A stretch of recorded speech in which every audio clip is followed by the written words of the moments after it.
আয়ান, তুমি এখানে কি করছো? আয়ান, এতদিন কোথায় ছিলে? ম্যাম, আমার ইন্টারভিউ নিন। ব্যক্তিগত কথা না বললে খুশি হইতাম। আমি এখানে ইন্টারভিউ দিতে এসেছি। পার্সোনাল ব্যাপারের কোনো কিছু জিজ্ঞেস করবেন না। সরি মিস্টার আয়ান সাহেব, তা আপনি এই চাকরি কেন নিতে চাচ্ছেন?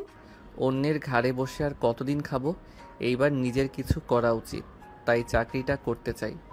পড়াশোনার খরচ চালানো, নিজেরও খরচ আছে। নদী আয়নকে আর কিছু প্রশ্ন করতে লাগলো। আয়ন সব প্রশ্নের উত্তর দিতে লাগলো। নদী ইন্টারভিউ নেওয়া শেষ করে বলে, আসতে পারেন, পরে জানিয়ে দেওয়া হবে। ধন্যবাদ ম্যাম। আয়ন উঠে চলে যেতে লাগলো। নদী আয়নের দিকে অসহায় চোখে তাকিয়ে থাকতে লাগলো। ম্যানেজার আরেকজনকে পাঠালে নদী নিজের ভাবনার জগৎ থেকে বের হয়ে ইন্টারভিউ নিতে লাগলো। এক এক করে সবার ইন্টারভিউ নিতে লাগলো। নেওয়া শেষ হলে নদী ক্লান্ত হয়ে বারান্দায় চলে গেল। বাইরের দিকে তাকিয়ে ভাবতে লাগলো। আয়ান আমার উপর এখনো রেগে আছে। রাগ করার কথা, আমি ওর সাথে অনেক অন্যায় করছি। আয়ানকে চাকরিটা দেওয়া উচিত।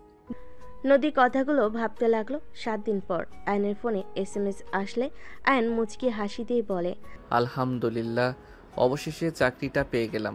যাই হোক, রাগ করে চাকরি ছেড়ে দেওয়া যাবে না। টাকার দরকার আছে, সামনে ফর্ম ফিল আপ করা লাগবে, অনেক টাকার ব্যাপার। আয়ন কথাগুলো বলতে লাগলো। 2 দিন পর আয়ন রেডি হয়ে অফিসে চলে গেল। আয়ন নদীর কেবিনের সামনে গিয়ে বলল, ম্যাম, আসবো? জি আসেন, ওয়েলকাম আপনাকে। ধন্যবাদ ম্যাম।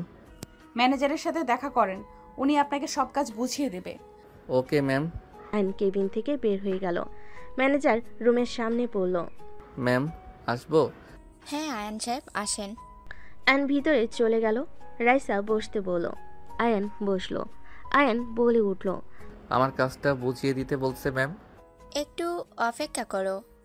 আয়ন বসে থেকে অপেক্ষা করতে লাগলো। 10 মিনিট পর বারান্দা থেকে এসে আয়নকে বুঝিয়ে সবকিছু বলতে লাগলো। আয়ন বলে উঠল, ওকে ম্যাম, ধন্যবাদ। সাবধান, ম্যাম কিন্তু অনেক রাগী, কাজ ঠিকভাবে করো। ঠিক আছে ম্যাম। আয়ন রাইসার কেবিন থেকে বের হয়ে নদীর কেবিনের দরজা খুলে অনুমতি নিবে। আয়নের বুকের ভিতর ঢুক করে উঠল। নদী তাড়াতাড়ি করে ওর বয়ফ্রেন্ড রনিকে সরিয়ে দিল। আয়ান বলে ওঠে, সরি ম্যাম। ও হট করে দরজা খোলার সাহস কে দিয়েছে তোমাকে? নক করে দরজা খুলতে হয়ে পারো না? সরি, বুঝতে পারি নাই। মুডটাই নষ্ট করে দিলে। রনি চুপ করবে? আয়ান, ভেতরে আসেন। ম্যাম, আপনারা থাকেন, ফ্রি হইলে আমাকে ডাক দিয়েন। সমস্যা নাই, আপনি আসেন।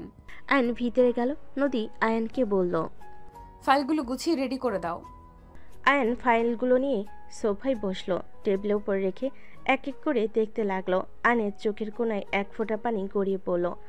আয়ন সাথে সাথে তা মুছে ফেল। নদী আয়নের চোখে পানি দেখে নিজের অজান্তেই বুকের ভিতর ধক করে উঠল। রনি বলে ওঠে, এই ছেলে, বাইরে গিয়ে ফাইলগুলো দেখো। বাহিরের কোথায় বসে কাজ করব? আমি আপনাদের দিকে তাকাচ্ছি না, আমি নিচের দিকে তাকিয়ে আছি। কাজ বাদে অন্যদিকে তাকানোর সময় আমার নাই। এত বড় সাহস, বেয়াদবের মতো কথা বলছোস। মাফ করবেন। আয়ন নিচের দিকে তাকিয়ে থেকে কাজ করতে লাগলো। আয়নের চোখের কোণায় পানি টলমলো করতে লাগলো। রনি নদীর কোমর ধরে টেবিলের উপর বসিয়ে দিল। নদীর মুখে হাত দিয়ে বলে, তোমার গালগুলো ইচ্ছে করছে একদম খেয়ে ফেলে। তুমি এত সুন্দর কেন? তোমাকে যত দেখি ততই যেন প্রেমে পড়ে যাই। আয়ান রাগের সামনে থাকার গ্লাসটা পানি খেয়ে চেপে ধরল। রনি নদীকে কিস করতে যাবে, সাথে সাথেই আয়ন হাতের চাপে গ্লাস ভেঙে যাওয়ার শব্দ পেয়ে নদী চমকে উঠল। পিছনে তাকাতেই আয়নের হাত রক্ত দেখে আয়ন হাত সাথে সাথে মুছতে লাগলো। নদী রনিকে সরিয়ে দিয়ে টেবিলের উপর থেকে নেমে আয়নের হাত ধরতে যাবে। আয়ন সাথে সাথেই বলে ওঠে, সরি ম্যাম, গ্লাসটা ভেঙে ফেলার জন্য। আপনার পেমেন্ট থেকে গ্লাসের দাম রেখে দিয়েন, আমি হাত ধুয়ে আসছি। হাত দাও বলছি। হাতের ভেতরে কাজ ঢুকে গেছে, বারবার সার দিয়ে মুছো। কাচের টুকরোর সাথে তো আরো ক্ষত যাচ্ছে। নদীর কথা শুনে আয়ন চোখের পানি গড়িয়ে পড়তে লাগলো আর হাসতে লাগলো। হা হা। ম্যাম, হাতের ক্ষত থেকে বুকের ভিতরে ক্ষতটা তীব্র ব্যথা, সেইটা সহ্য করতে পারলে এটা তো কিছুই না ম্যাম। ম্যাম, আপনার ওয়াশরুমে গেলাম। কথাটা বলে ওয়াশরুমের দিকে চলে গেল। নদী চুপ করে আয়নের চলে যাওয়ার দিকে তাকিয়ে দেখতে লাগলো। রনি বিরক্ত হয়ে বলে, এই ছেলেকে তোমার চয়েস করা লাগলো? মেয়ে কোনো এমপ্লয়ও নিতে পারো নাই? আর ছেলেটাই কি পাগল নাকি? হাত দিয়ে চাপ দিয়ে গ্লাস ভাঙলো। আমার তো মনে হয় ওর মাথা সমস্যা আছে। কাজ করতে দিয়ে সেখানে এইসব করছে, আবার বলে মনের খাত। পাগল ছাগল কোথাকার। জাস্ট শাট আপ রনি, এখান থেকে যাও, ভালো লাগছে না, কাজ করতে দাও। মানে কি? তুমি আমার উপর রাগ করে দেখাচ্ছ? আরে তুমি নিজেই বলছো আজকে তুমি আমাকে কিস করতে দিবে, আমার বার্থডের জন্য যা চাইবো তাই দিবে, তাহলে এখন এইসব কি? বলছি এখন ভালো লাগছে না, যাও, কাজ করতে দাও, অনেক কাজ আছে। আর দেখো, বিয়ের আগে এসব করা আমার পক্ষে সম্ভব না। আমার এসব ভালো লাগছে না। নদী, রাগ কিন্তু হচ্ছে। প্লিজ রনি, যাও, কাজ আছে, বুঝতে পারছো না কেন? রাতে তোমার জন্মদিনের পার্টি, সেখানে যেতে তো তাড়াতাড়ি করতে হবে। ওকে, ছেড়ে দিলাম। রনি কথাটা বলে বের হয়ে গেল আর মনে মনে ভাবতে লাগলো, শালি এতদিন রিলেশনে একটু কাছে আসতে দেয় না। কত মেয়ে আমার জন্য পাগল, আর এই শালির ভাব কত। পার্টিতে একবার আয়, তোর দেমাগ ভেঙে দিব। অনেক সহ্য করেছি, আর না। রনি কথাগুলো বলে চলে গেল। রনি আয়ন ওয়াশরুম থেকে ফ্রেশ হয়ে বের হলো। আয়ন কাগজের দিকে তাকিয়ে দেখে কাগজের কানিতে রক্ত লাগছে। আয়ন তো বলতে লাগলো, সরি ম্যাম, প্রথম দিনে গন্ডগোল করে দিলাম।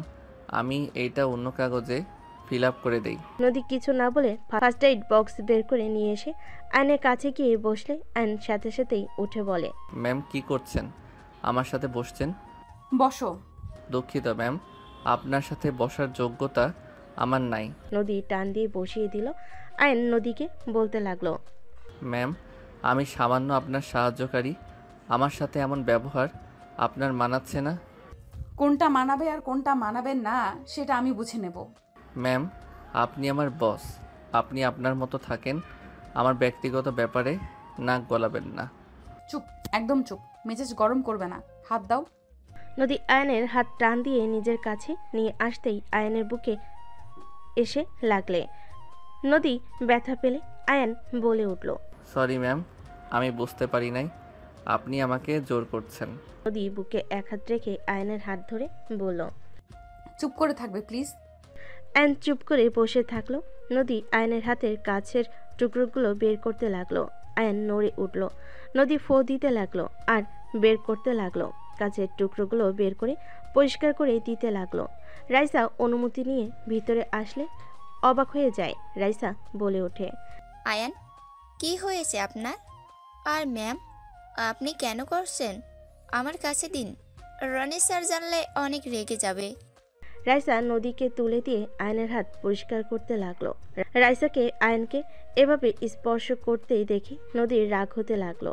আয়ন রাইসার দিকে তাকিয়ে বলে, ম্যাম আপনি ছাড়েন।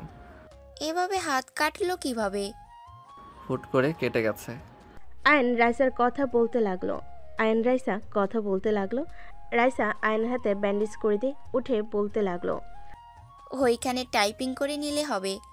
আহ, রাইসা ঘুরে উঠে কথা শেষ করতে পড়ে গেল।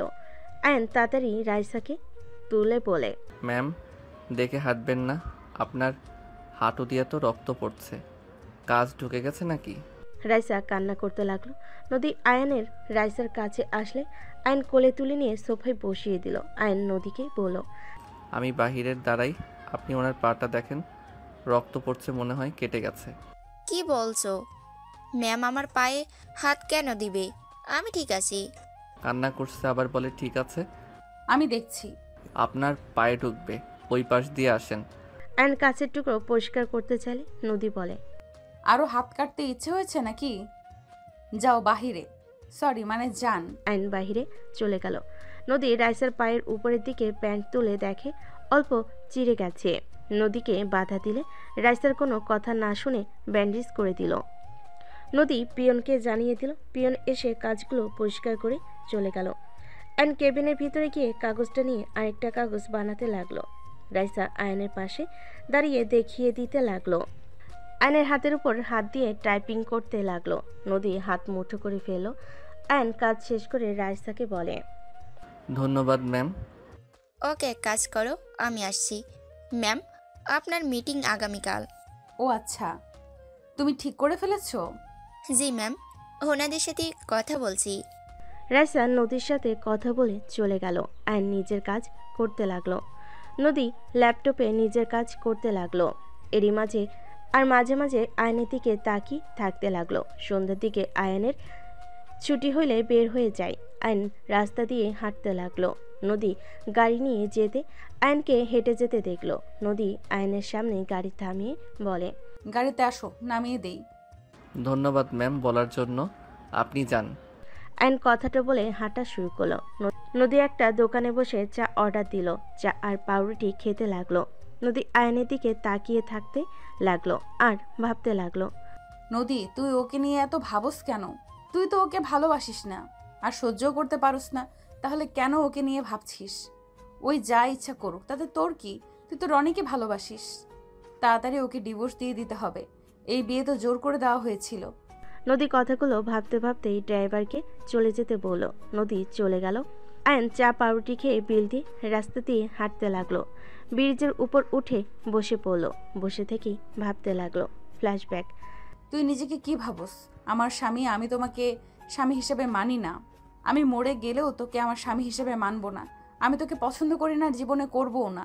দয়া করে আমার লাইফ থেকে চলে যা। নদী, আমি তো তোমাকে বিয়ে করতে চাই নাই। আমাকে ব্ল্যাকমেইল করে তোমার সাথে বিয়ে দিয়েছে। আমি সত্যি তোমার সাথে কিছু করি নাই। তুমি অজ্ঞান হয়ে গেছিলে। আমি তোমাকে জাস্ট আমার ঘরে জায়গা দিয়েছিলাম। তাহলে তো হয়ে গেল।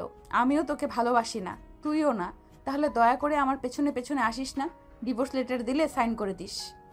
তুমি অসুস্থ, এভাবে এখান থেকে যাওয়া তোমার ঠিক হবে না। আমি তোমার থেকে স্ত্রীর অধিকার চাইবো না। তুমি আমার উপর বিশ্বাস রাখতে পারো। আমি এক মুহূর্ত এখানে থাকবো না। তোকে আমার বিশ্বাস হয় না।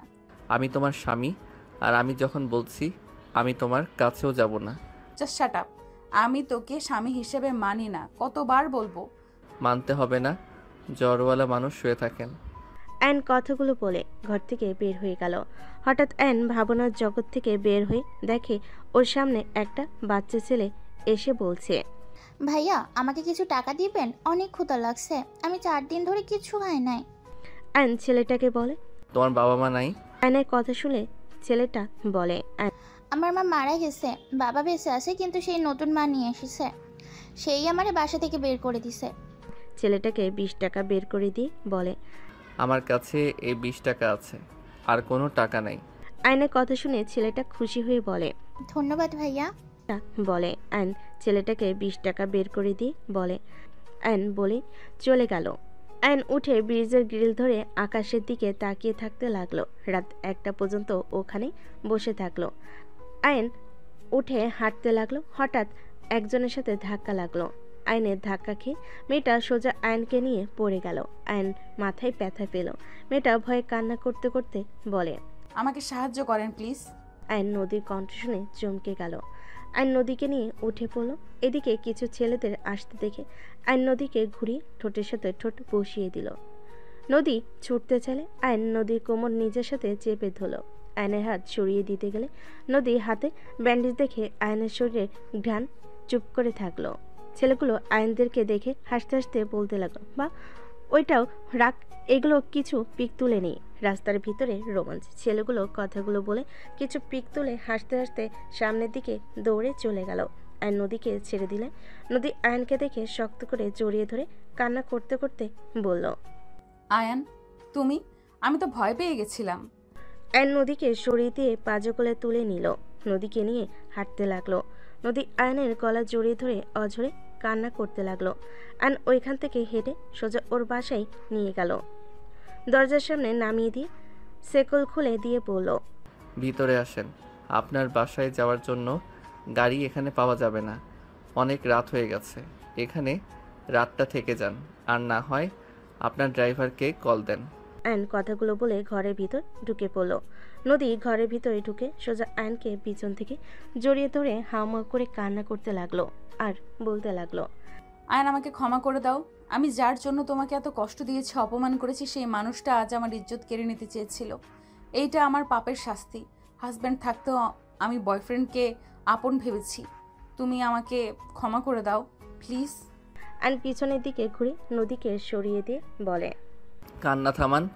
আমার ঘরে খাবার নাই, যে খাইতে দিব। ফ্রেশ হয়ে শুয়ে পড়েন, আর না হয় আপনার ড্রাইভারকে কল দিয়ে আসতে বলেন। আমি কোথাও যাব না, আমার খাবার লাগবে না। আয়ান, দয়া করে আমাকে ক্ষমা করে দাও। আমি তোমার পায়ে পড়ছি, আমাকে একবার ক্ষমা করে দাও। আমি তোমার ভালো স্ত্রী হয়ে সারা জীবন কাটিয়ে দেব। আমি তোমাকে নিয়ে আমার ফ্যামিলির কাছে যাব। আমাদের বিয়ে হয়েছে, আমি সবাইকে বলে দিব। আয়ান প্লিজ আমাকে ক্ষমা করে দাও। আয়ন সাথে সাথে নদীকে বলে। কি করছেন? আপনাকে কিছু বলতে হবে না। আপনার উপরে আমি রেগে নেই ম্যাম। দয়া করে এইসব কথা রাখেন। মাথা ব্যথা করছে। আপনার ড্রাইভারের নাম্বারের কল দেন। আমার ফোন নেই, কোথায় পড়ে গেছে আমি জানি না। ও আচ্ছা, তাহলে আর কি করবেন? এখানে থাকতে হবে। আমার ফোনে টাকা নাই। ওয়েট, আমি চৌকিটা পরিষ্কার করে দিই। আয়ন কাটা অবস্থায় হাত দিয়ে কাজ করতে গেলে আয়নের হাত থেকে বিছানার চাদর নিয়ে বলল। আমি করছি। কাটা হাত নিয়ে কাজ করতে হবে না, তুমি তো ব্যথা পাবে তো। হা হা, হাসি আসছে। আমি জানি কেন হাসছো। I am sorry Ayaan. এত সরি বলেন না তো। আয়ন কথাটা বলে পাটি নিয়ে এসে মেঝেতে বিছিয়ে দিয়ে ব্যাগ মাথার নিচে দিয়ে শুয়ে পড়ল। নদী আয়নকে বলল। আয়ান, আমার সাথে শুয়ে পড়ো, নিচে সাপ পোকা কামড় দিতে পারে। কিছু হবে না। আপনি ঘুমান, আর দয়া করে কান্না করবেন না। মাথায় যন্ত্রণা করছে। আমি মাথায় হাত বুলিয়ে দিব। লাগবে না, দয়া করে শুয়ে পড়েন তো। কথা বলেন না। মাথা ব্যথায় ভালো লাগছে না কথা বলতে। আয়ন কথাগুলো বলেই ঘুমিয়ে গেল। সকালে আয়নের ঘুম ভাঙলে দেখে নদী ওর বুকের উপর মাথা দিয়ে জড়িয়ে ধরে শুয়ে আছে। আয়ন নদীকে আস্তে আস্তে ডাকতে লাগলো। নদীর ঘুম ভাঙলে দেখে আয়ন ডাকছে। নদী আয়নের বুকের উপর থেকে উঠে বলে। তোমার জ্বর নাকি? শরীরে তো গরম কেন?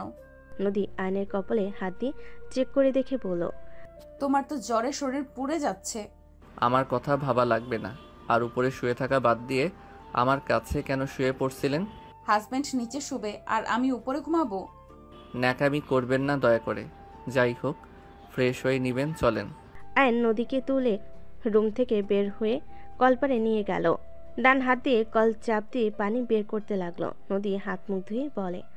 তুমি ধুয়ে নাও, আমি পানি চেপে দেই। লাগবে না।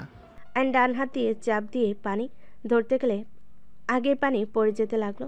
নদী হাতে পানি নিয়ে আয়নের মুখ ধুয়ে দিতে লাগলো। আয়ন কিছু বলল না। আয়নের হাত মুখ ধোয়া হয়ে গেলে বলল। ধন্যবাদ ম্যাম। ম্যাম কেন বলছো? আমি তোমার বউ, আমাকে নাম ধরে ডাকতে পারো। আপনি আমার বস, এটাই আপনার সাথে আমার সম্পর্ক। অন্য কোনো সম্পর্ক আমাদের নাই। আয়ন কথাটা বলে চলে গেল। তোয়ালে হাতে নিয়ে নদীকে দিয়ে বলল। মুছে নেন, মুছে এখান থেকে চলে যান। আমি তোমাকে নিয়ে এখান থেকে যাব। আমি যাব না, আপনি চলে যান। আমি তোমাকে ছাড়া যাব না, বলছি না? আপনার অফিসের সময় হয়ে গেছে, যান। বললাম তো যাব না। ওকে, পড়ে থাকেন, আমি অফিসে গেলাম। অ্যান শার্ট খুলতেই নদী লজ্জের পিছনে ঘুরে তাকালো। অ্যান শার্ট পরতে লাগলো। দু হাত দিয়ে বোতাম লাগাতে হাতে অল্প ব্যথা পেল। প্যান্ট চেঞ্জ করতে চাইলে নদীকে বলে। ওই দিকে ঘুরে তাকিয়ে থাকেন, পিছনে তাকাইয়েন না। ঠিক আছে। অ্যান প্যান্ট চেঞ্জ করে নিতে লাগলো। চেঞ্জ করে নদীকে কিছু না বলে বের হয়ে গেল। নদী আয়নকে বলতে লাগলো। ওরা যদি আবার আসে, আমাকে একা রেখে চলে কেন যাচ্ছ? আমাকে সময় মতো অফিসে যেতে হবে। অফিসের বস না থাকলে বকা কে দিবে? রাইসা ম্যাম আছে। কত ম্যাম আছে? আমাকে নিয়ে চলো, আমি এখানে একা থাকবো না, ভয় লাগে। আসেন। আয়ন ঘরের শেকল লাগিয়ে দিয়ে নদীকে নিয়ে হাঁটতে লাগলো। আয়ান বলে ওঠে। কষ্ট করে হেঁটে যেতে হবে। আমার কাছে 1 টাকাও নাই যে গাড়ি ভাড়া করব। তোমার কাছে টাকা নাই, আমাকে একবারও বলো নাই কেন? আপনি কে যে আপনাকে বলতে হবে? তাই বলে না খেয়ে থাকবে নাকি? আর এতদিন কোথায় ছিলে? আপনাকে কোনো কিছু বলতে আগ্রহী না আমি। আয়নের পাশ দিয়ে ওর ফ্রেন্ড গেল। আয়ন বলে ওঠে।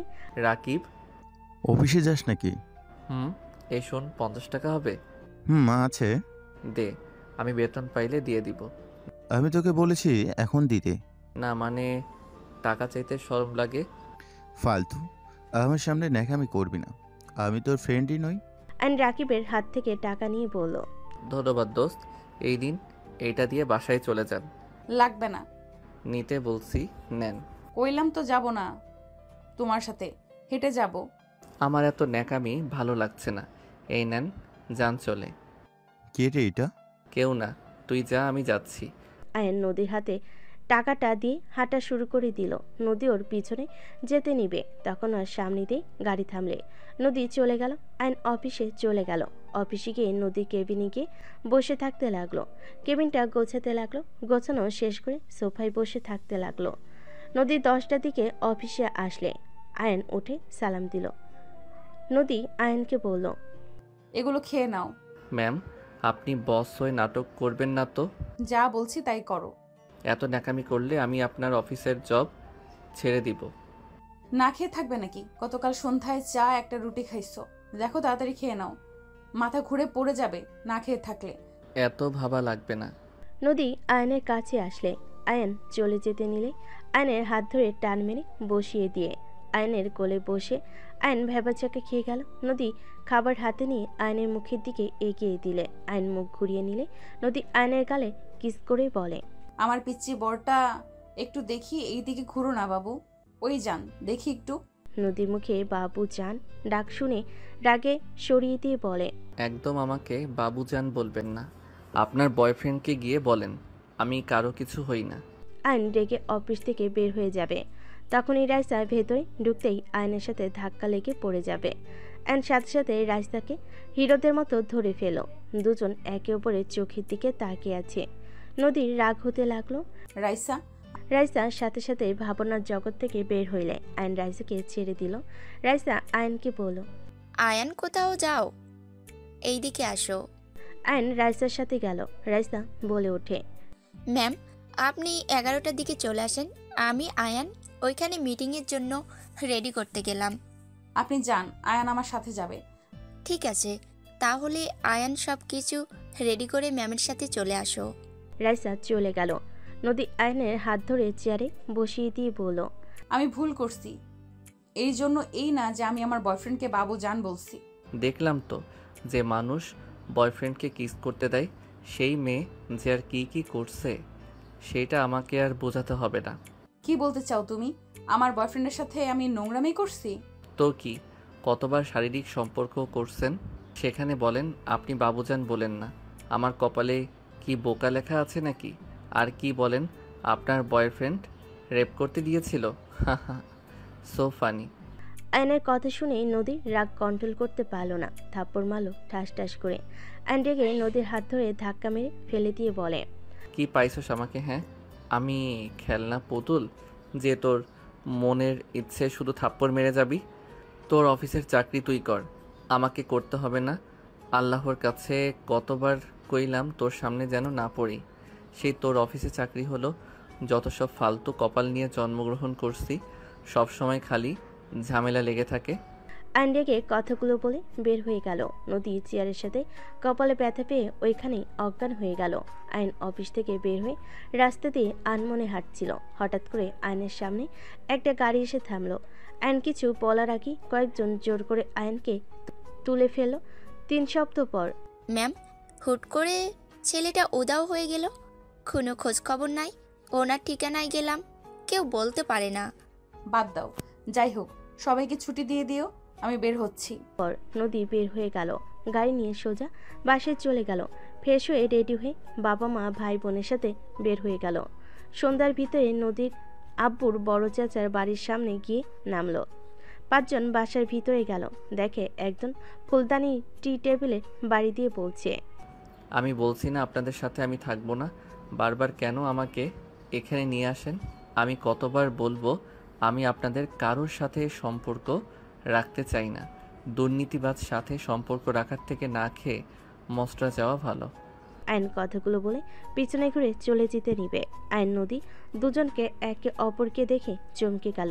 নদী আইনকে বলল, আপনি এখানে? না থেকে মরে যাওয়া ভালো। এক ঝামেলা শেষ করতে না করতে আবারও আপনি চলে আসলেন। শাট আপ, আমি তোমার পেছনে আসি নাই, তুমি যেখানে ইচ্ছা যাও, এতে আমার কি? আমি এখানে আমার বড় দাদুর বাসায় বেড়াতে এসেছি। কি? কে আপনার দাদু? আয়ান, কি হচ্ছে? নদী মামুনির সাথে বাজে ব্যবহার করবে না। আমাদের সাথে করছো, কিছু বলি নেই দেখে মাথায় উঠো না। এই ছেলেটা তোর ছেলে? হ্যাঁ ভাবি, মামুনি ভিতরে আছেন। আইনকে দেখলে নদীর রাগ হতে লাগলো। নদী নিজের রাগ কন্ট্রোল করতে না পেরে চলে যেতে নিয়ে না গিয়ে আবার পিছনে কয়েকবার পিছিয়ে এসে আইনের গালে ঠাস ঠাস করে থাপ্পড় মারল। সবাই চমকে গেল। নদীর থাপড় খেয়ে আয়ন হাত দিয়ে গাল চেপে ধরে বলল, এইটা কি করলেন? আপনার এত বড় সাহস কে দিয়েছে আমাকে মারার? সাহস কোথা থেকে পেলেন? নদী রেগে বলে। আয়নের আগুন ধরে নিচের দিকে নামিয়ে দিয়ে বলল, একদম আমার সামনে আঙুল নাড়িয়ে কথা বলবে না। তোমাকে কেন থাপ্পড় মারছি ভালো করে ভেবে দেখো। তুমি আমাকে ভুয়া পরিচয় দিয়েছো, তুমি আমাকে প্রতিনিয়ত ঠকিয়েছো। নদী কথা শুনে আয়ন হাসতে লাগলো। ঠকিয়েছি আমি? নিজে একটু ভেবে দেখেন তো আসলে কে কাকে ঠকিয়েছে। ম্যাম, আমি যেমন আমি সেইটাই আপনাকে দেখেছি। আমি এই ফ্যামিলিতে থাকি না, আমি আমার মতো চলতে ভালোবাসি। আমি এইসব অন্যায়কারীদের খাবার খেয়ে বাঁচি না, নিজের ইনকামে নিজে চলার চেষ্টা করি। ওই কিসের অন্যায় রে? কি বলতে চাও? হ্যাঁ ম্যাম, আপনার অফিস না, চিল্লাবেন না। নদী, তুই আয়ানকে চিনিস? খুব ভালো করে চিনি। বাহ, আপনি আবার আমাকে ভালো করে চেনেন, শুনে ভালো লাগছে। ভাইয়া প্লিজ থামো না, এমন করো না। ভাইয়া প্লিজ যেও না এই বাসা থেকে। আতিয়া আয়নের কাছে এসে জড়িয়ে ধরলো। নদী আয়নকে বলল, ন্যাকামি না করে এখান থেকে গেলে কি হয়? না খেয়ে থাকো, তারপর এত জেদ কিভাবে আসে? ম্যাম, কতবার বলবো আমার পার্সোনাল ব্যাপারে নাক গলাবেন না। আয়নের কথা শুনে নদী রেগে বলে, তুমি কি বলতে চাও? তোমার কিসের পার্সোনাল ব্যাপার? তুমি ভুলে যাও না আমি কে। মানি না। আর কোনো কথা আছে? আয়ন চলে যেতে নিলেই নদী আয়নের কলার ধরে টেনে নিজের দিকে ঘুরিয়ে বলে, তুমি না মানার কে? তুমি এই বাসা থেকে এক পাও যেতে পারবে না। তোমার কি লজ্জা করে না বাবা মা ভাই বোনদের কষ্ট দিতে? এত ভালো মানুষ তুমি, নিজে কত অন্যায় করেছো, সেই সব কি তোমার চোখে পড়ে না? আমি কি অন্যায় করলাম? তুমি নিজেই ভেবে দেখো তুমি কি করতে চাইছো, কি করছো। আর তুমি কি বলো ওনারা অন্যায় করে টাকা ইনকাম করছে? একবার ভেবে দেখো তো, এই দুনিয়াতে টাকা ছাড়া চলা কি সহজ? এই সব ওনারা কার জন্য করছে? তোমাদের জন্যই তো নাকি? তুমি এত যে ভাব করছো, তুমি ভেবে দেখো তোমার কাছে শূন্য টাকা আছে, সামান্য চা খাওয়ারও টাকা নাই, না খেয়ে অফিস করো, কলেজে যাও, তারপরও বলবে টাকার কোনো দরকার নেই। কলেজে ফি টাকা কিভাবে জোগাড় করবে? টাকা ছাড়া কোথাও ভর্তি হতে পারছো তুমি? তোমার সাথে তো আমি। নদী আর কিছু না বলে থেমে গেল। আয়ন নদীর কথাগুলো শুনে কিছুটা নরম হয়ে গেল। আয়ন বলে ওঠে, দেখেন, আমি জানি টাকার অনেক দরকার আছে।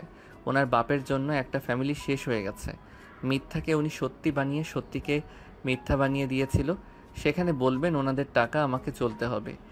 আয়ান, আমার আব্বায় ভুল করেছিল, তার শাস্তি উনি কি কম পেয়েছে? উনি তো নিজের ভুল বুঝে নিজেকে শুধরে নিয়েছে। আর তুই বলছিস ওনার অন্যায় টাকা এই সংসার চলে না। আমার নিজস্ব কোম্পানি আছে, তোর চাচু একজন ডাক্তার, তোর আম্মু একজন প্রফেসর। এখানে অন্যায় টাকা কোথা থেকে আসে? একটা ভুলের কারণে আব্বা তোকে ও হারিয়ে ফেললো। তুই এসএসসি পরীক্ষার রেজাল্ট দিন রেগে বাসা থেকে বের হয়ে গেলি। আব্বা মৃত্যু আগে তোকে কতবার দেখতে চেয়েছে, তুই আসিস নাই। তারপর বলবি শাস্তি কম পেয়েছে? আয়ান, আমি বুঝতে পারছি তুমি অন্যায় মেনে নিতে পারো না, বাট অতীতের বিষয় নিয়ে ভেবে বসে থাকলে হবে বলো? এইসব বাদ দিয়ে সবার সাথে থাকার চেষ্টা করো। প্লিজ রাগ করা বন্ধ করে রুমে যাও। আয়ন কিছু না বলে সিঁড়ি বেয়ে চলে গেল। সবার মুখে হাসি ফুটে উঠল। আয়নের আব্বু বলে, ধন্যবাদ আম্মু, ওই তোমার কথা শুনেছে। ধন্যবাদ আপু। আতিয়া নদীকে জড়িয়ে ধরল। নদী আতিয়াকে জড়িয়ে ধরল। নদী এক এক করে সবার সাথে পরিচয় হতে লাগলো। আয়ন রুমে গিয়ে খাটের উপর বসে থেকে ভাবতে লাগলো, এইটা আবার কোথা থেকে কাজিন হতে আসলো? যত সব সময় খালি আমাকে আঘাত করার জন্য মানুষ চলে আসবেই, যাকে দেখবো না সেই আবার এসে হাজির হইল। আয়ন কথাগুলো ভাবতে লাগলো। আয়ন সিগারেটের প্যাকেট বের করে লাইটার দিয়ে আগুন ধরাতে যাবে, সাথে সাথে আতিয়া রুমে আসলে আয়ন সিগারেট লুকিয়ে ফেলো।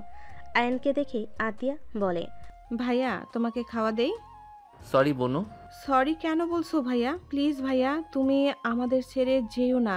দেখো তোমার শরীরের অবস্থা কি হয়েছে, একদম শুকিয়ে গেছো। ওকে, যাব না। সত্যি? হ্যাঁ সত্যি। আতিয়া আয়নকে খাওয়াই দিতে লাগলো। আয়ন আতিয়ার হাতে খেতে লাগলো।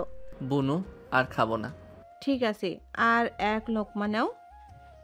আয়ন আতিয়ার দিকে তাকিয়ে বলল। আতিয়া খাওয়াই দিয়ে চলে গেল। আয়ন খাটে শুয়ে থেকে টিভি দেখতে লাগলো। সন্ধ্যার দিকে আয়ন রুম থেকে বের হইল, নিচে গেল, দেখে সবাই বসে আছে। হঠাৎ করে কলিং বেল বেজে উঠলে কাজের মহিলাটা দরজা খুলে দিল। আয়নর আব্বুকে কিছু বলবে তার আগে একজন বলে ওঠে, জান, তুমি কবে এসেছো? আর তুমি এসেছো আন্টি তো আমাকে একবারও বলে না। কি বলবো, উনি সকালে এসেছে, নানা বাড়িতে ছিল। তুলি আয়নের কাছে এসে ধাক্কা দিয়ে নদীর পাশে বসিয়ে দিয়ে গলায় হাত দিয়ে আস্তে চেপে ধরে বলে, মেরে ফেলবো। নানা বাড়িতে থেকে আমার কথা মনে পড়ে না তাই না? বাবা মায়ের সাথে ঝামেলা হয়েছে। আমার সাথে কি হয়েছে? হ্যাঁ, আমার সাথে কেন রাগ দেখাও? তুলি ছাড়ো তো, আমি তোমার উপরে কবে রাগ দেখলাম? আরে শোনো, এখানে বসো, গলা ছাড়ো। আয়নর পাশে বসিয়ে দিয়ে হাত ধরে বলল, শোনো, বড় মামা একটু অসুস্থ ছিল, ওনাকে একটু দেখাশোনা করছি। হসপিটালে নেওয়া, মেডিসিন কেনা, সব কাজ আমাকে একা করতে হয়েছে। আর মুড ভালো ছিল না, রাগ করো না তো। তাই বলে একবার আমাকে বলবে না? আমি গিয়ে তোমাকে সাহায্য করতাম। ওরে পিচ্ছি, করবে আমাকে সাহায্য? হাসবে না বলে দিলাম। ছাড়ো, ফ্রেশ হয়ে আসি আর ছাদে যাও। আমি একটু বের হব। কোথায় যাবে? আমিও যাব। পশ্চিম পাড়া যাব। ও, রূপা আপুদের বাসায় যাবে? হুম। ওনার সাথে দেখা হয়েছিল, উনি তোমার কথা জিজ্ঞেস করছিল। ও আচ্ছা, যাবে নাকি আমি একা যাব? আমিও যাব।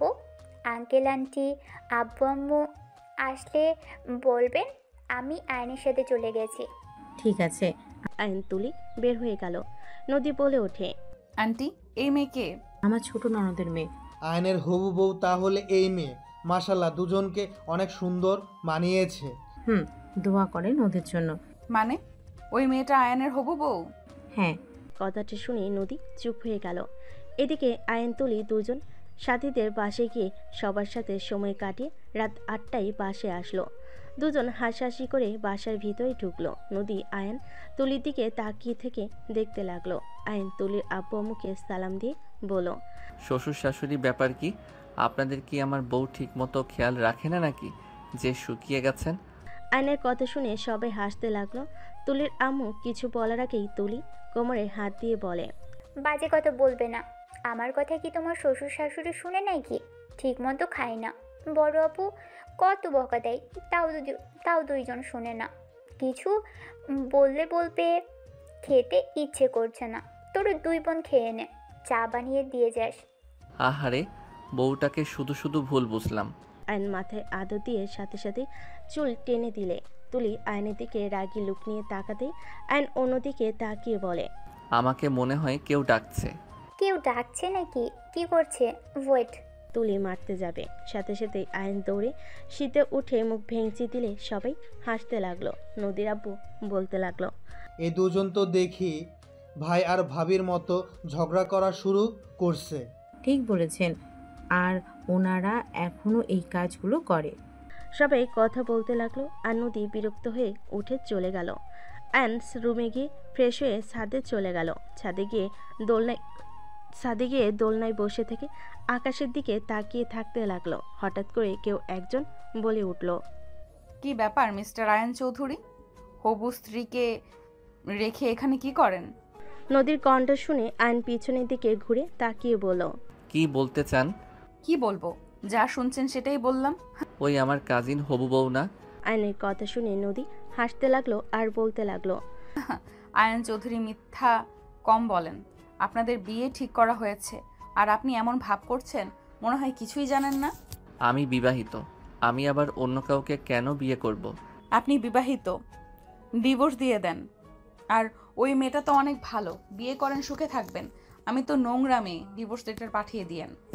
নদীর কথাগুলো বলতে চোখের কোণায় পানি চলে আসলে সাথে সাথে মুছে ফেল আর নদীকে বলল, আপনি নোংরা হন বা যাই হন, আপনি আমার স্ত্রী আছেন, আমার স্ত্রী থাকবেন। হাসালেন, আমি আপনার যোগ্য না। আপনি তুলিকে বিয়ে করে নেন আর যত তাড়াতাড়ি পারেন ডিভোর্স লেটার পাঠিয়ে দেব।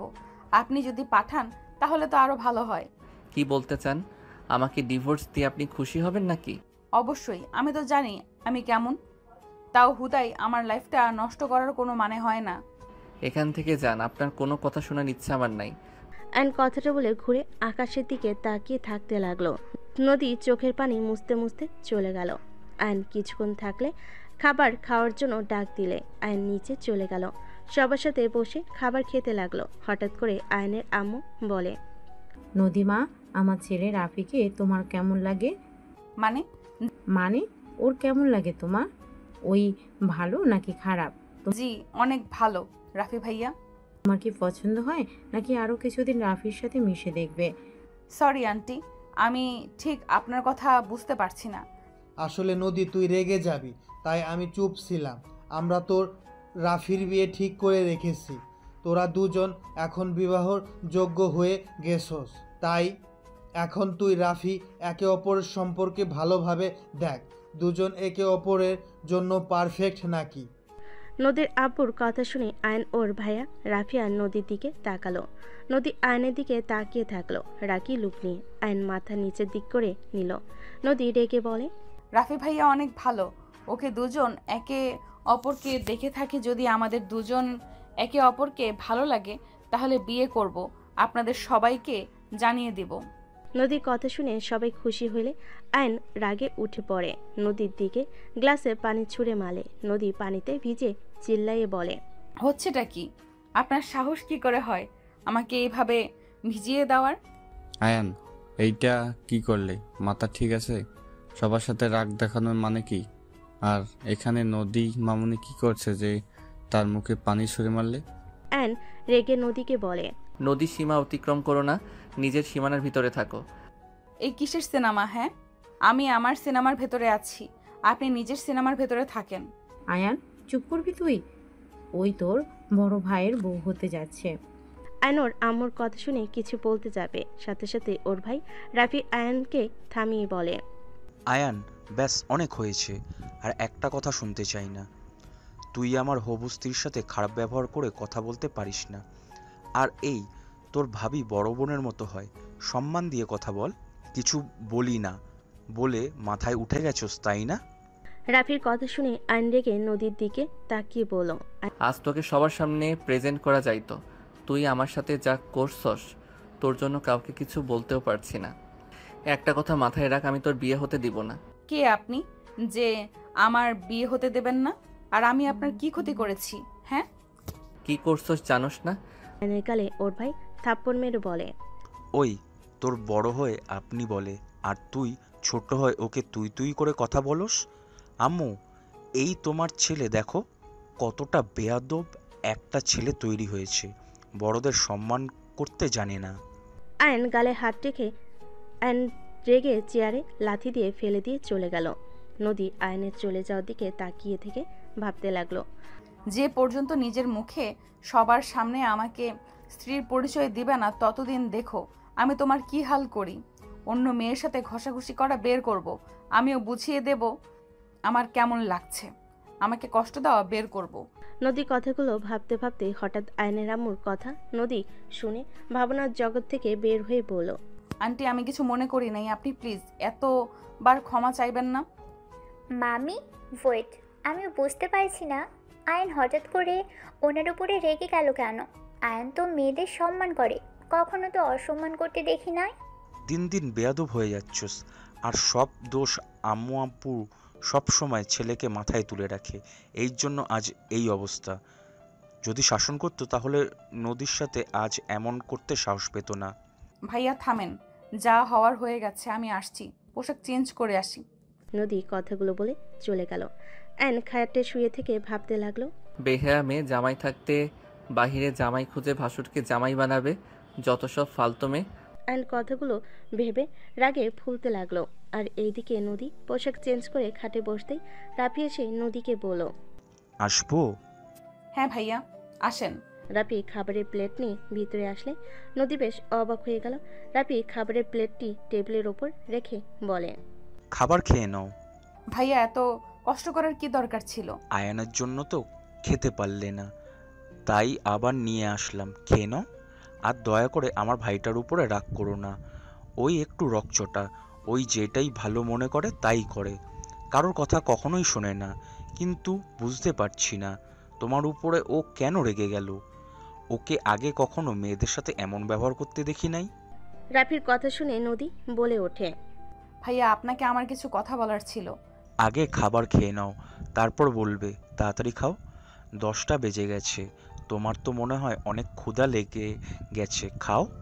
রাফির কথা শুনে নদী কিছুটা ইতস্ততভাবে নিচের দিকে তাকিয়ে নিজেকে শান্ত করে রাফির দিকে তাকিয়ে বলল, না ভাইয়া, পরে খাবো।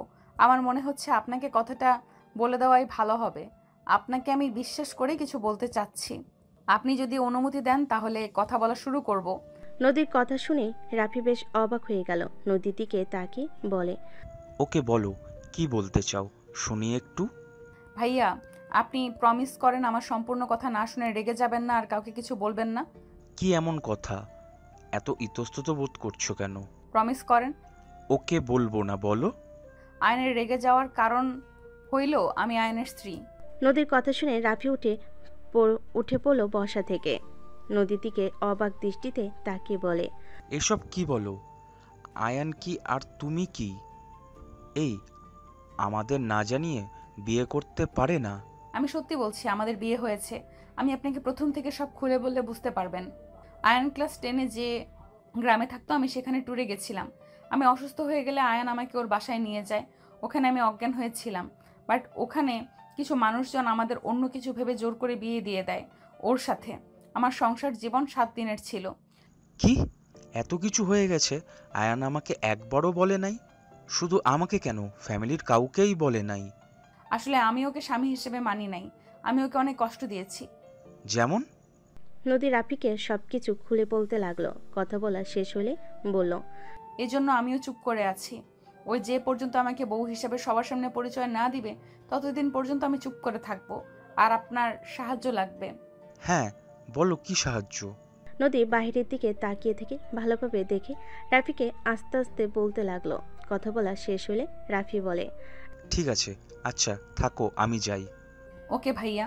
রাফি চলে গেল। নদী খাবার খেতে লাগলো। আয়ন খাট থেকে উঠে সোজা নদীর রুম খুঁজতে লাগলো। নদীর রুম খুঁজে পেলে আয়ন সাথে সাথে রুমের ভিতর ঢুকে পড়ে। নদী খাওয়া শেষ করে হাত ধুয়ে পানি খেতে নিবে, সাথে সাথেই দেখে আয়ন নদীর দিকে রাগী লুক নিয়ে তাকিয়ে এগিয়ে যেতে লাগলো। নদী বলে ওঠে, ওই এইভাবে এগিয়ে আসো কেন? আমার বউ, আমি আমার অধিকার চাই। মাথা খারাপ নাকি? ভুলে যেও না আমি তোমার হবু ভাবি হই। ভাবির আগে আমার স্ত্রী, আমার অধিকার আমি কেন ছাড়বো? অ্যান কথাটা বলে দরজা লাগিয়ে দিল। নদী ভয়ে ঢোক গিলতে লাগলো। নদী খাট থেকে নেমে বারান্দার দিকে যাবে, সাথে সাথে আয়ন দৌড়ে নদীর জামা টান দিয়ে ধরল। নদী ছোটার চেষ্টা করে জামা ছিঁড়ে আয়নের হাতে চলে আসলো। নদী আয়ন দুজনেই থমকে গেল। নদী ঘুরে আয়নের দিকে তাকিয়ে কিছু বলতে যাবে, তার আগেই আয়ন নদীকে টান দিয়ে নিজের ঠোঁটের সাথে ঠোঁট মিলিয়ে দিল। নদী আয়নকে সরিয়ে দেওয়ার চেষ্টা করতে লাগলো। আয়ন জোর করে ধরে কিস করতে লাগলো। আয়ন নদীকে ছুঁড়ে খাটের উপর ফেলে দিল। নদী আয়নকে বলতে লাগলো, আয়ান বেশি কিন্তু হয়ে যাচ্ছে। আয়ান আমার কাছে আসলে আমি কিন্তু চিৎকার করব। কর না করছে কে? তুমি নিজের কন্ট্রোলে আসো। তুমি কি পাগল হয়ে গেছো নাকি? এভাবে জোর করতে পারো না। আমি চাইলে সব করতে পারি। তুই আমার স্ত্রী না, তুই আমার অধিকার দিতে বাধ্য। আমার অনুমতি ছাড়া আমাকে টাচ করতে পারো না তুমি। আমার অনুমতি কোনো দরকার নাই, কারণ আমি থাকতে তুই অন্য ছেলের সাথে রিলেশন করছস। তোর কথার আঘাতে আমি তোকে ছেড়ে চলে গেছিলাম, আবার দিন শেষে তোর সাথে দেখা হলো। দ্বিতীয়বার, 2বার একই কাহিনী। তুই কখনোই আমার লাইফ থেকে সরবি না। একভাবে না একভাবে আমার সামনে চলে আসস। আমি মানছি ভুল করছি, কিন্তু তুমি তো আমাকে ভালোবেসে আমার কাছে আসছো না। তুমি তো আমার উপরে রাগে বসে কাছে আসতে চাচ্ছ। আমি তো তোমার সাথে এইভাবে কাছে আসতে দিতে পারি না। তুমি যখন আমাকে মন থেকে স্ত্রী হিসেবে মেনে নিবে না, সেই দিন আমার কাছে আসবে, সেই দিন আমি তোমাকে বাধা দিব না।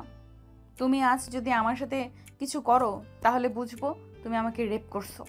রাখ তোর ভালোবাসা। তুই তো ফালতু মেয়ে। তোর একটা ছেলে দিয়ে কখনো হয় না। একটা গেলে আরেকটা ধরস।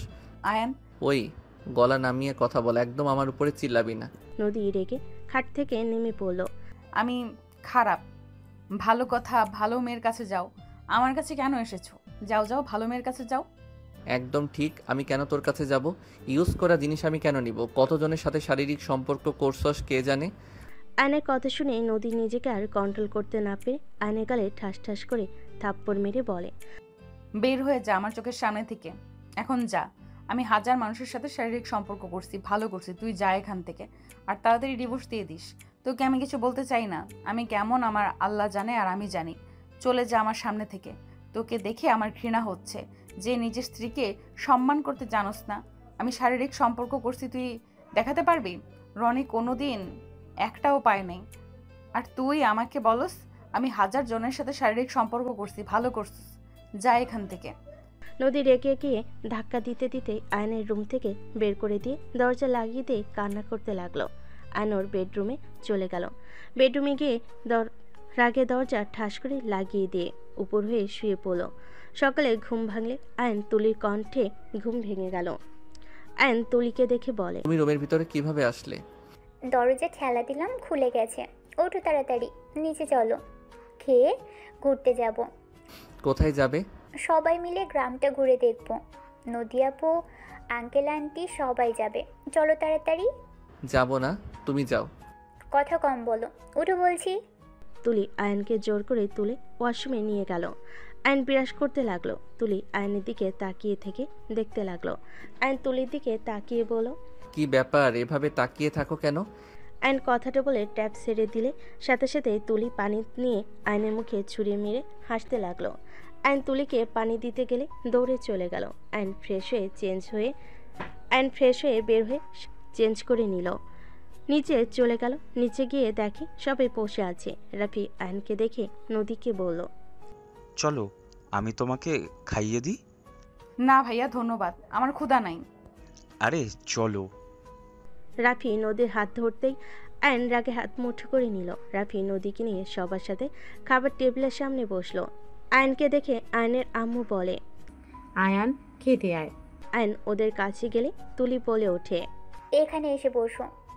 আয়ন তুলির কাছে বসলো। নদী আয়নকে দেখে রাফির সাথে হাসি মুখে কথা বলতে লাগলো।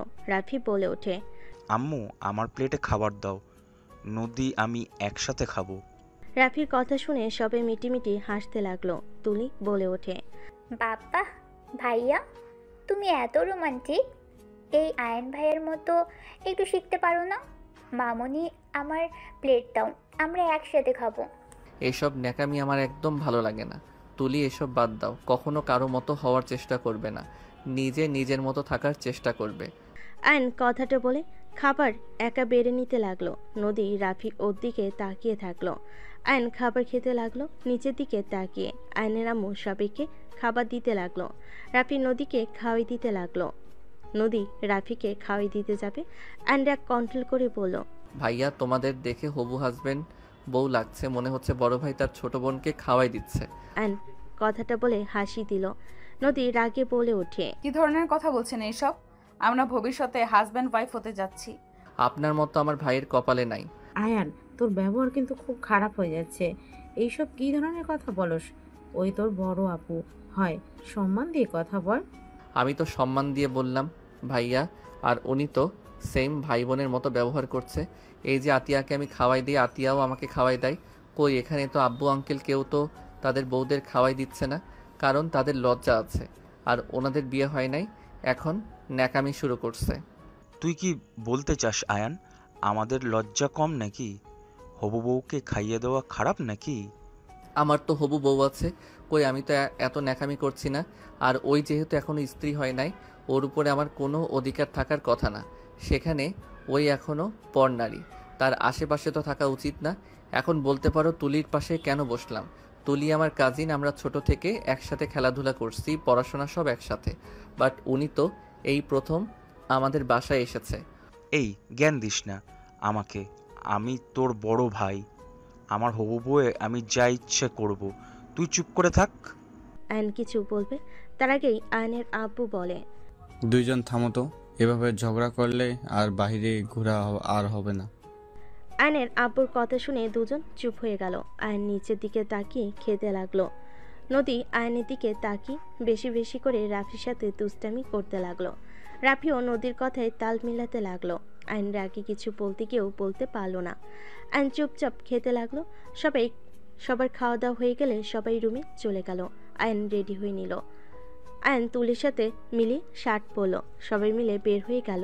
তুলি আয়নের হাত ধরতে গেলে আয়ন নদী রাফিকে হাত ধরতে দেখে রাগে তুলিকে বলল, ওরা আগে যাক, আমরা তো আমাদের এলাকা চিনি। ওরা সবাই আগে যেতে লাগলো। আইন তুলি আস্তে আস্তে টুকটাক কথা বলতে বলতে যেতে লাগলো। এদিকে নদীর রাগ হতে লাগলো। নদী রাফিকে বলল, আমি আইসক্রিম খাবো, আমাকে কিনে দেন না। চলো মাঠের কাছে যাই, কিনে দিই। নদী রাফি আইসক্রিম কিনতে মাঠের কাছে গেল। আয়ন তুলির হাত ধরে নিয়ে গেল। আইসক্রিম চাইতেই আয়ন বলে, মামা আমাদের 3টা দেন। আতিয়া তুই এদিকে আয়। আয়নের কথা শুনে রাফি নদী বলে ওঠে, মামা আমরা আগে চাইলাম, আপনি ওদের আগে কেন দিচ্ছেন? মামা সবগুলো দেন, সবাইকে দেন। আয়নের কথা শুনে আইসক্রিমওয়ালা সবাইকে দিতে লাগলো। তুলিকে দিলে আর একটাই থাকলে রাফি ওইটাই নিতে গেলে আয়ন আইসক্রিম নিয়ে 1000 টাকা দিয়ে বলল, মামা রেখে দেন। মামা আপনি আমাদের সাথে অন্যায় করলেন না?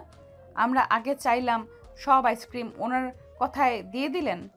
নদীর কথা শুনে আইসক্রিমওয়ালা বলে, আয়ান ভাইকে না দিলে কাকে দিব? উনি আমাদের সাহায্য না করলে আমরা আজ ব্যবসা করে খেতে পারতাম না। এই দোকান যত আইসক্রিম আছে সব ওনার জন্য আছে। উনি ফ্রিতে চাইলেও এখানে যত দোকানদার আছে সবাই ওনাকে দিবে। সামান্য টাকা নিয়ে কি আমি আয়ান ভাইকে আইসক্রিম দেওয়া বাদ দিয়ে দিব নাকি?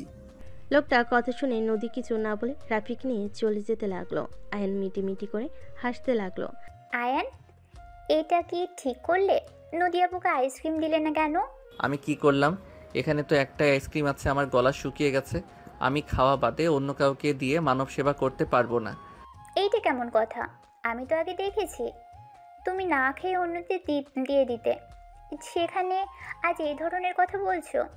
সবাই সারা জীবন এক থাকে না, সবাই পরিবর্তন হয়, সেখানে আমিও হয়েছি। বাদ দাও, চলো হাঁটি। আয়ন আইসক্রিম খাওয়া বাদ দিয়ে আইসক্রিম হাতে নিয়ে তুলির সাথে হাঁটতে লাগলো। সামনের দিকে এগিয়ে গেল। রাফি আয়নের দিকে তাকিয়ে বলে, আইসক্রিম খাচ্ছিস না? নদীকে দিলে কি সমস্যা রে? গলিয়ে ফেলে দিচ্ছিস, তাও নদীকে দিচ্ছিস না। আমার জিনিস আমি খাবো না, দরকার হলে ফেলে দিব, তারপর কাউকে দিব না। রাফি ভাইয়া চুপ করেন, ওর জিনিস খাওয়ার কোনো ইচ্ছে নাই। সামনে ফুচকা বিক্রি করছে, সবার আগে আমরা খাবো। তুলি ফুচকা খাবে? ফুচকা তো আমার অনেক পছন্দ। চলো চলো তাড়াতাড়ি। আয়নের হাত ধরে তুলি আয়নকে টেনে নিয়ে যেতে লাগলো। আয়ন আইসক্রিম ফেলে দিল। নদী রাফি সবার পিছন পিছন হেঁটে ওদের কাণ্ড দেখতে লাগলো। রাফি আস্তে আস্তে বলতে লাগলো, কত ফাজিল হয়েছে! নিজের বউর সাথে কেউ এমন করে নাকি? সবাইকে আইসক্রিম দিল আর নিজের বউকে না দিয়ে আইসক্রিম ফেলে দিল। আমাকে অন্য কিছু বোঝাচ্ছে। যেমন করুক না কেন, আমি জানি আমাকে ভালোবাসে, আর ওই নিজেই প্রমাণ করে দিল। নদীর কথা শুনে রাফি অবাক হয়ে ওর দিকে তাকালো। রাফি বলে ওঠে, কি বলো?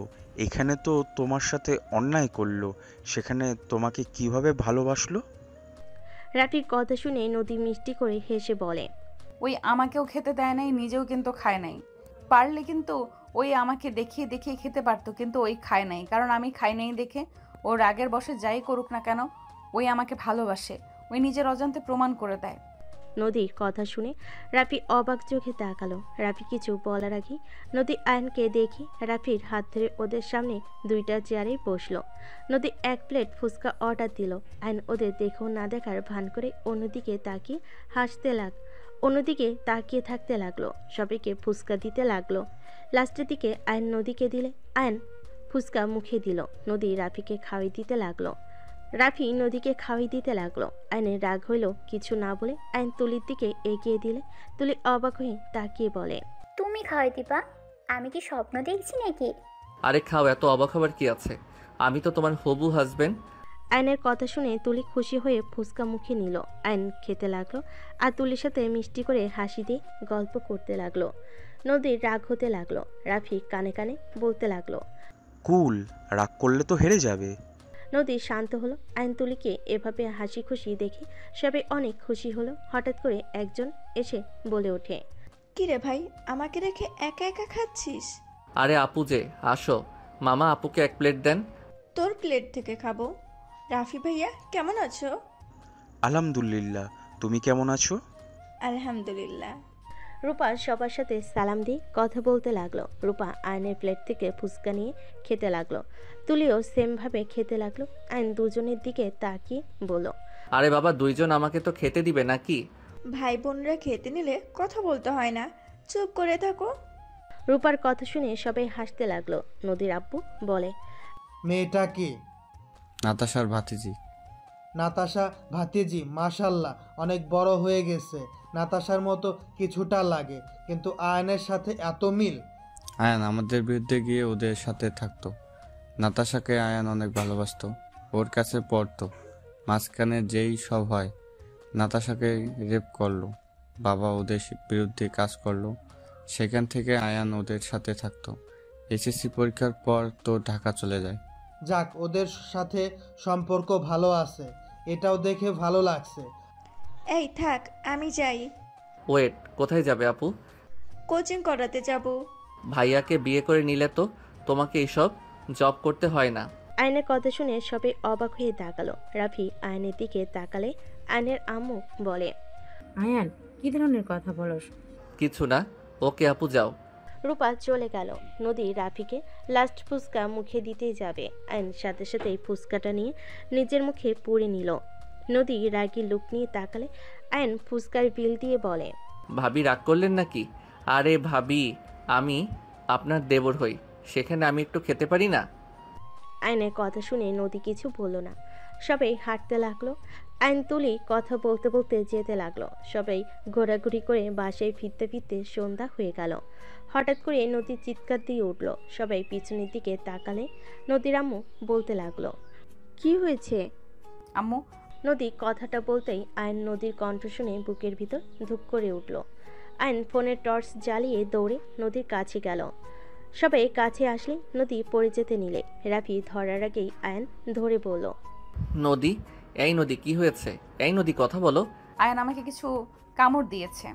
নদী কথাগুলো বলে জোরে জোরে কান্না করতে লাগলো। আয়ন নদীর পায়ের দিকে তাকিয়ে চমকে উঠল। আয়ন তাড়াতাড়ি করে নদীর পায়ের কাছে বসলো। কোনো কিছু না ভেবে আয়ন নদীর পায়ে রক্ত চুষতে লাগলো। সবাই ইতস্তত হয়ে গেল। নদীর আম্মু বলে, আয়ন পাগল হয়ে গেছিস নাকি? সাপে কামড় দিয়ে থাকলে তুই তো মারা যাবি। আয়ন থাম বলছি, ওর পা বাঁধতে হবে, সামনে হসপিটাল আছে। আয়ান কি করছো? তুমি তো মারা যাবে। আয়ান আমার পা ছাড়ো। আয়ান প্লিজ পা ছাড়ো। আয়ন কারো কোনো কথা না শুনে পায়ে রক্ত চুষে ফেলতে লাগলো। আয়নকে তুলি ধাক্কা দিয়ে বলে, পাগল হয়ে গেছো? তুমি মারা যাবে? সামনে হসপিটাল আছে, আপুকে নিয়ে চলো। আয়ন তুলিকে কিছু না বলে নদীর পা ধরতে যাবে। নদী হাঁটু গেড়ে বসে আয়নের দুই গাল ধরে বলতে লাগলো, এসব কি করছো? আমাকে সাপে কাটে নাই, আমি একদম ঠিক আছি। গাছের ডালের সাথে কেটে গেছে। নদীর কথা শুনে আয়নের রাগ উঠে গেল। আয়ন উঠে নদীকে সজোরে থাপ্পড় মারল। আয়ন রেগে কান্নামাখা কণ্ঠে বলল, নেক্সট টাইম এমন ফালতু অভিনয় করলে তোর খবর আছে। ফালতু মেয়ে কোথাকার। আমি মরে গেলে তোমার কি? আমি তো জঘন্যতম মেয়ে, ফালতু খারাপ মেয়ে, পতিতা মেয়ে। তাহলে আমার জন্য কোনো কিছু না ভেবে বিষের রক্ত বের করতে গেছো কেন? চুপ কর। আমার ইচ্ছে হইলে আমি তোকে খারাপ বলবো, যা ইচ্ছে তাই বলবো। আমার সামনে আর নাটক করবি না। খারাপ মেয়ের জন্য এত না ভাবলেও হবে। আয়ন নদীর কথা শুনে ধাক্কা দিয়ে সরিয়ে দিয়ে চলে গেল। রাফি নদীকে ধরল। সবাই অবাক দৃষ্টিতে তাকিয়ে থাকলো। তুলি বলে ওঠে, এটা কি হলো?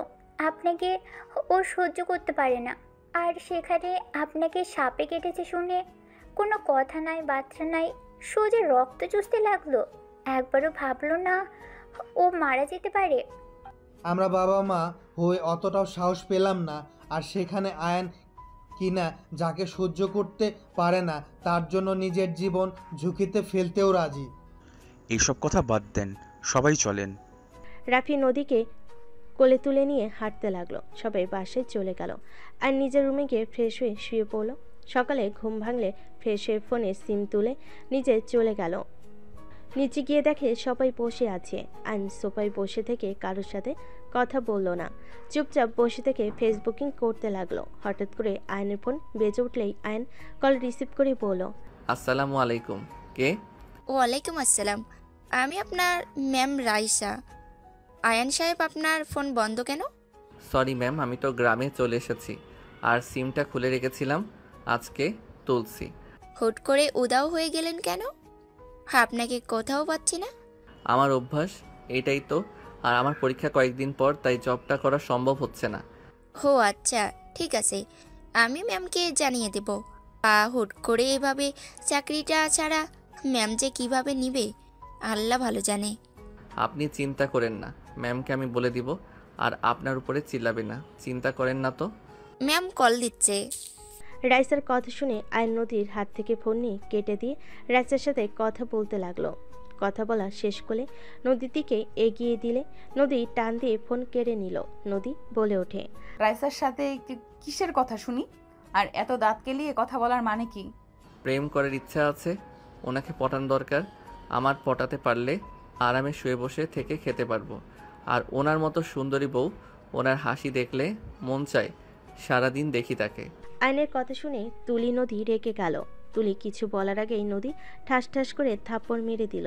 তুলি এসে আয়নের চুল ধরে বলে, কুত্তার বিড়াল, আমি তোর হবু বউ থাকতে অন্য মেয়ের সাথে প্রেম করতে চাস? আমার সামনে তুই অন্য মেয়ের কথা কিভাবে বলিস? তুলি ছাড়ো, তুলি লাগছে, চুল ছাড়ো বলছি। ছাড়বো না। তুই ওই মেয়ের সাথে প্রেম করবি তাই না? দেখাচ্ছি মজা তোকে। উফ, ছাড়ো তো। আয়ন তুলির হাত ধরে পিছনের দিকে ঘুরিয়ে ধরলে নদী আয়নের কলার ধরে বলল, বিয়ের আগেই তুলি কি এইভাবে কেন ধরেছ? ছাড়ো বলছি। আমার মন ইচ্ছে। আপনার কোনো সমস্যা? সরেন। আমারও লাথি মারতে ইচ্ছে করছে। নদী আয়নের চুল ধরে নিচে ফেলে দিল। আয়নকে কিল খুশি মারতে লাগলো। আয়ন টান মেরে নদীকে চেপে ধরে বলল, খুব হাত চলে তাই না? আমি ধরলে পারবেন? নদী আয়নের স্পর্শে কেঁপে উঠল। আয়নের আম্মু বলল, আয়ান নদীকে ছাড়, ও ব্যথা পাবে কিন্তু। বাহ, আমাকে এতক্ষণ ধরে মারলো, কারো কোনো প্রতিবাদ আসলো না। আমি ধরছি তখন যত প্রতিবাদ করার মানুষ, তাই না? আয়ন কথাটা বলে নদীকে কাতুকুতু দিতে লাগলো। তুলির সাথে সাথে আয়নকে ধরে বলে, আয়ান কি করছো? উনি ভাবি হতে যাচ্ছে, ওনার শরীরে কেন হাত দিচ্ছ? তুলি থামো, ওরা ভাবিদের যা ইচ্ছে করুক গা। আর নদীকে সরিয়ে দিয়ে বসা থেকে দাঁড়িয়ে চুল ঠিক করতে লাগলো। দুজনের দিকে তাকিয়ে বলল, আমার চুল মনে পাবলিকে যার যেমন ইচ্ছে টান দিতে আসছে। আয়ান, আমার কিন্তু এবার মেজাজ গরম হচ্ছে। ওনার সাথে কি সম্পর্ক তোমার? কার সাথে? যার সাথে ফোনে কথা বলতে। আয়ন কিছু বলতে যাবে তার আগে ফোনটা বেজে উঠলো। আয়ন কলটা রিসিভ করলো। আসসালামু আলাইকুম। ওয়ালাইকুম আসসালাম। কি রে, তোর কি অবস্থা? ফোন বন্ধ কেন রাখছিলি? কারোর সাথে যোগাযোগ রাখতে চাই নাই। যাই হোক, তোর বিকাশে কিছু টাকা গেছে, চেক করছস? এত টাকা কেন দিয়েছস? গ্রামে আসবি কবে?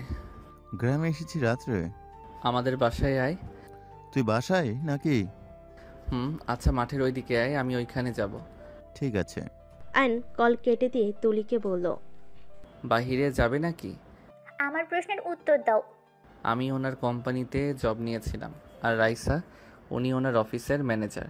কি, তুই নদী মামুনির অফিসে জব করতি? হ্যাঁ, যাই হোক, যাবে নাকি না? যাব। আয়ন তুলিকে নিয়ে বের হয়ে গেল। নদী আয়নের চলে যাওয়ার দিকে তাকিয়ে থেকে কিছু না বলে রুমে চলে গেল। এদিকে আয়ন তুলিকে নিয়ে মাঠের ওই দিকে গিয়ে সব ফ্রেন্ডের সাথে দেখা করলো। রাকিবকে দেখে তুলি বলে ওঠে, আরে রাকিব তুই? আমি। কেমন আছিস? আলহামদুলিল্লাহ। জব করে এসো স্ট্রিটে? দিব তো। আমি কি তোর মতো কিপটা নাকি? আমি কি কিপটামি করলাম? কি কিপটামি করছস তা জানি না, মন চাইলো কইতে তাই কইলাম। রাকিবের কথা শুনে সবাই হাসতে লাগলো। তুলি রাকিবকে মারতে লাগলো। আয়ান বলে ওঠে, নিথাম দুইজন। রাকিব, তোর সাথে কথা ছিল, আর তুলি তোমাকেও কিছু কথা বলার আছে। কি কথা? কি রে? কি, তোরা থাক, আমরা আসছি। আয়ন বাইকে উঠলে দুজন উঠে বসলো। নদীর পাড়ে তিনজন চলে গেল। তিনজন বাইক থামিয়ে নদীর পাড়ে বসে পড়ল। তুলি আগ্রহ নিয়ে বসে আছে। আয়ন বলে উঠল, আমি জানি না তুলি, তুমি রাকিবকে পছন্দ করো, আর রাকিবও তোমাকে পছন্দ করে, বাট ওই গরিবের জন্য ওই বলার সাহস পায় না। আয়নের কথা শুনে দুজন অবাক হয়ে তাকালো। তুলির অকট ফিল হতে লাগলো। আয়ন রাকিবের দিকে তাকিয়ে বলে, এত অবাক হয়ে তাকানোর কিছু নাই। আমি তোদের সম্পর্কটা ঠিক করে দিতে পারবো, তোদের বিয়ে পর্যন্ত নিয়ে যেতে পারবো। তুলির আমার সাথে বিয়ে হইলে কখনোই সুখী হবে না। আমার ঘরে থাকার মতো অবস্থান নাই। বাজে কথা বলিস না। তোরা থাকোস না নাকি? তুই থাকতে পারলে তুলিও পারবে। শোন, ফুপির একটা মেয়ে, আর ছেলে হিসেবে তুইও অনেক ভালো। একটা মেয়ে জামাই ওনারা বুঝে নিবে। তুলি, তোমাদের যদি মেনেও না নেয়, তুমি ওর বাসায় থাকতে পারবে না। কেন পারবো না? অবশ্যই পারবো, কিন্তু রাকিব তো অন্য কাউকে ভালোবাসে।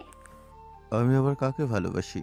রাকিবের কথা শুনে তুলি ওর ফোন থেকে একটা ছবি বের করে বলল, এই মেয়েটা কে? এইটা তুই কোথায় পাইলি? আরে এইটা তো আমার মামাতো বোন ছিল। ওর তো বিয়েও হয়ে গেছে। আর ওই পায়ে ব্যথা পেয়েছিল, তাই কোলে করে নিয়ে গেছি। এখানে প্রেমের কি ছিল? রাকিবের কথা শুনে তুলি বলে, কুত্তা, আমি অন্য কিছু ভেবে কষ্ট পেয়েছি। তুই কি সত্যি আমাকে ভালোবাসস? জানি না। আমি আসছি, আমার কাজ আছে। ওইখান থেকে উঠে বলল। রাকিব বলল, বাইক রেখে যাব নাকি? যা ভাগ শালা। কাকে শালা বলস? আমি তোর দুলাভাই লাগি, তুই তো আমার শালাই হবি। বিয়ে না করলে তোর কাজিনকে বিয়ে করে তোকে শালা বানাইতাম। আয়নের কথা শুনে দুজন অবাক হয়ে তাকালো। তুলি বলে ওঠে, তুমি বিবাহিত মানে?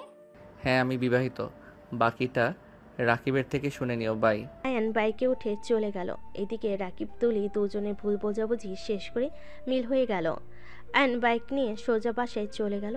বাসার ভিতরে গেলে দেখে নদী আতিয়ার হাতে মেহেদি দিয়ে দিচ্ছে। রাফি আর সবাই পাশে বসে আছে। আতিয়া বলছে, বাহ ভাবি, আপনি তো সব দিক দিয়ে এক্সপার্ট। ভাইয়া তুমি তো ভাগ্যবান, ভাবির মতো সুন্দর ভালো একটা মেয়ে বউ হিসেবে পেতে যাচ্ছ।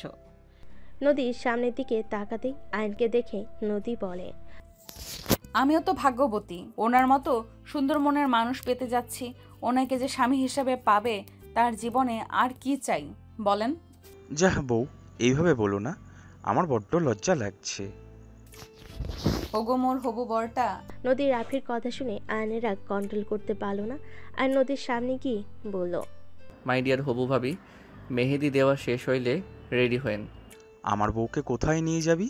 ভাইয়া তোমার সাথে কথা বলতে চাচ্ছি না। ওই কানে কি গেছে, কি বলছি আপনাকে? আমি কোথাও যেতে পারবো না। আমি নিয়ে যেতে চাচ্ছি, আপনি যাবেন। আর না হয় 3 দিনের ভিতরে আমাকে মুক্ত করে দিবেন। 3 দিনের ভিতরে কিসের মুক্তি করবে? কি বলো সাবল তাবল কথা? আয়নের কথা শুনে নদী রেগে বলে উঠল, ঠিক আছে, করে দেব। বারবার এক কথা। হ্যাঁ বারবার এক কথা। ফুপি ফুপা আম্মু আব্বু আপনাদের সাথে কথা ছিল। আমি জানি না আপনারা কথাগুলো জানার পর কিভাবে নেবেন। কি কথা বলবি? আমি তুলিকে বিয়ে করতে পারবো না। তুলি আমার ফ্রেন্ড এবং বোন, এর বাহিরে আমরা কখনো একে অপরকে দেখি নাই। আপনাদের চাপে তুলি আমাকে হাজব্যান্ড বলছে। বাহ, এত ন্যাকামি করছে, কিন্তু আমরা দুইজন জানি আমাদের মাঝে কি সম্পর্ক। কি ফালতু কথা বলছিস? তুই মাথা খারাপ হয়ে গেছে নাকি? সবাই জেনে গেছে তুলি আর তোর বিয়ে দিব। আমাকে না জানিয়ে বিয়ে কোন হিসাবে ঠিক করো তোমরা? আমাদের দুইজনের কথা তো একবার শুনবেন, তাই না? না শুনে আগে বিয়ে ঠিক করে ফেলেন। আয়নের কথা শুনে আয়নের আম্মু ঠাস ঠাস করে থাপ্পড় বসিয়ে দিল। আয়ন গালে হাত দিয়ে ওর আম্মুর দিকে তাকালো। তুলি ভিতরে চলে আসলো। আয়নকে ধরে বলল, কি হয়েছে আয়ান? আয়ন তুলির কথা কিছু না বলে তুলির আম্মুর দিকে তাকিয়ে বলে, ফুপি ফুপা, আপনারা তো চান আপনার মেয়ে সুখে থাক নিশ্চয়ই। আয়নের কথা শুনে তুলির আম্মু বলে, অবশ্যই চাইবো আমার মেয়ে সুখে থাক, কিন্তু আয়ান তোমার তো ছোটবেলা থেকেই জান এইটা এইটা বলেই ডাকতে, একে অপরকে ছাড়া থাকো না। সেখানে আমরা তো ধরে নিয়েছি তোমরা একে অপরকে ভালোবাসো, তাই আমরা বিয়ে ঠিক করেছি। আয়নের ফুপির কথা শুনে বলে, চাইবেন না আপনার মেয়ে সুখে না থাক? ফুপি আমরা মজা করি, আমরা ফ্রেন্ড আর কাজিনের বাহিরে কিছু না। তুলি অন্য কাউকে ভালোবাসে, ওদের মাঝে কিছুটা ভুল বোঝাবুঝি ছিল, যেটা আজকে আমি ওদের ভুল বোঝাবুঝি মিটিয়ে দিয়েছি। ফুপি, তুলি ওর ভালোবাসার মানুষকে ছাড়া কখনোই কারোর সাথে সুখী হবে না। ওই কাকে ভালোবাসি শুনি? আমি রাকিবকে ভালোবাসি। ছোটবেলা থেকে আমরা একে অপরকে ভালোবাসলে কখনো কেউ প্রকাশ করি নাই। রাকিব গরিব জন্য ও আমাকে কিছু বলার সাহস পেত না, আর আমি অন্য কিছু ভেবে ওকে কিছু বলিনি। আমি বিয়ে করলে রাকিবকে করব, তাছাড়া আমি কখনোই বিয়ে করব না। তুলির কথা শুনে আয়নের ফুপি রেগে থাপ্পড় মারতে যাবে, সাথে সাথে আয়ন সামনে দাঁড়িয়ে থাপ্পড়টা আয়নের কাঁধে গিয়ে লাগে। আয়ন বলে উঠল, ফুপি, ভালোবাসা কোনো খারাপ কিছু না। যে যার সাথে সুখী তাকে তার সাথে তুলে দিলে কি সমস্যা? ফুপি, রাকিব তো আর খারাপ ছেলে না, ওই একটা ভালো ছেলে। আমার নামে অনেক রিপোর্ট পাবে ওর নামে। কখনো শুনেছো কোনো রিপোর্ট? ওই এই গ্রামে ভদ্র ছেলে হিসেবে পরিচিত। ওই গরিব, এটা কি ওর অপরাধ নাকি? ফুপি প্লিজ আপনারা ওদের মেনে নিন। আইন ওদের রিকোয়েস্ট করতে লাগলো, তুলি ওর আব্বু আম্মুকে বোঝাতে লাগলো। ওদের রিকোয়েস্টে সবাই মেনে নিতেই বলল। সবাই মেনে নিলে আইন বলে ওঠে, আই লাভ ইউ সবাইকে। আম্মু, আমি দেশের বাইরে চলে যেতে চাই। তোমরা তো আমাকে বাইরে পাঠাতে চাইছিলে। আমি চলে যাব। আমি এই দেশে আর থাকবো না। হঠাৎ করে মন পরিবর্তন করি কেন? না, অনেক ভেবে দেখলাম তোমাদেরও মনও একটু রাখি। সবসময় তো আমার মতো আমি চলছি, এবার না হয় তোমাদের কথা মতো চলি। আব্বু, আমাকে লন্ডনে যাওয়ার ব্যবস্থা করে দিও। ঠিক আছে, পরীক্ষাটা শেষ কর। ওকে। আইন চলে যেতে নিল। তুলি আইনকে পিছন থেকে জড়িয়ে ধরে বলে, ধন্যবাদ। যা ভাগ, ট্রিট দেওয়া বাদ দিয়ে আমাকে ধন্যবাদ দিচ্ছে। ওই, আমাকে তুই বলো কেন? সরি বন্ধুর বউ ভাবি। কথাটা বলে দুজনেই হাসতে লাগলো। নদী আয়নকে বলল, আয়ান, সবার কথা তো ভাবলে, কই আরেকজনের কথা তো ভাবলে না? তার কথা ভেবে রেখেছি। সেই সুখে থাক, সেটা আমি চাই। আমার শত্রুকে সুখে থাকার দোয়া করলে সেখানে সেই তো আমার প্রিয় মানুষের লিস্টে, তার ক্ষতি কিভাবে চাইব? আয়নের কথা শুনে সবাই অবাক হয়ে গেল। আয়নের আম্মু বলে, কার কথা বলিস আয়ান? কেউ না আম্মু। কেউ নাই তাহলে? হ্যাঁ, নাই, কেউ নাই।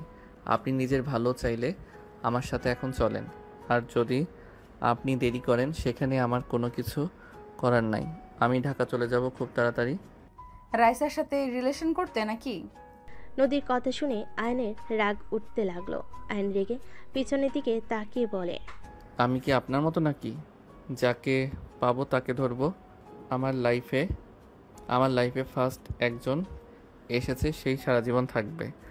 আপনার মতো আমি না যে মাসে মাসে মানুষ পাল্টাবো।